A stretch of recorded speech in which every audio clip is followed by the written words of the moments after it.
L'église, ce n'est pas un lieu où on vient chercher la réputation. Vous savez, il y a beaucoup de chrétiens qui s'investissent dans des églises. Il y a des personnes qui s'investissent dans l'église parce qu'ils croient que Dieu les a réellement sauvés et qu'ils sont créatures de Dieu et qu'ils sont appelés à servir Dieu. Et leur amour pour Dieu les pousse réellement à s'investir pour Dieu. Mais il y a aussi des personnes qui s'investissent à l'église parce qu'ils sont en train de chercher d'être des vedettes. Ils sont en train de chercher la gloire de l'homme. L'église, ce n'est pas un lieu où on vient chercher la réputation. Servir Dieu, ce n'est pas facile. Ne viens pas chercher la gloire en servant Dieu. Ne viens pas chercher la réputation en servant Dieu.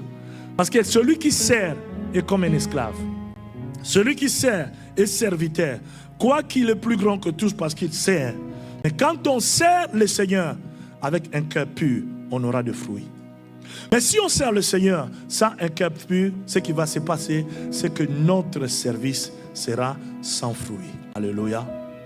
Tu peux chanter, tu peux organiser des choses, tu peux même organiser des activités sociales.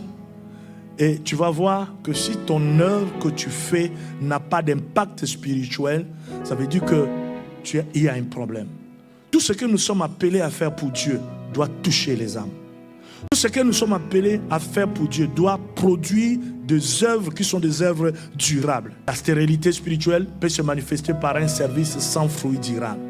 Ce n'est pas pour rien que vous voyez des personnes, quand ils servent Dieu, ils perdent la joie de servir Dieu. Tu sers Dieu en murmurant, tu sers Dieu en critiquant les autres, tu sers Dieu en cherchant à piétiner les autres.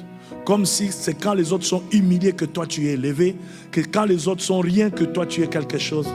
À ce moment-là, fais attention. Parce que ça prouve réellement que l'esprit d'improductivité est en train de te guetter. Dieu n'a pas besoin d'humilier les autres pour t'élever. Dieu n'a pas besoin de tuer une personne pour te donner la vie. Dieu n'a pas besoin de maudire quelqu'un pour te bénir. Parce que Dieu est un Dieu d'abondance.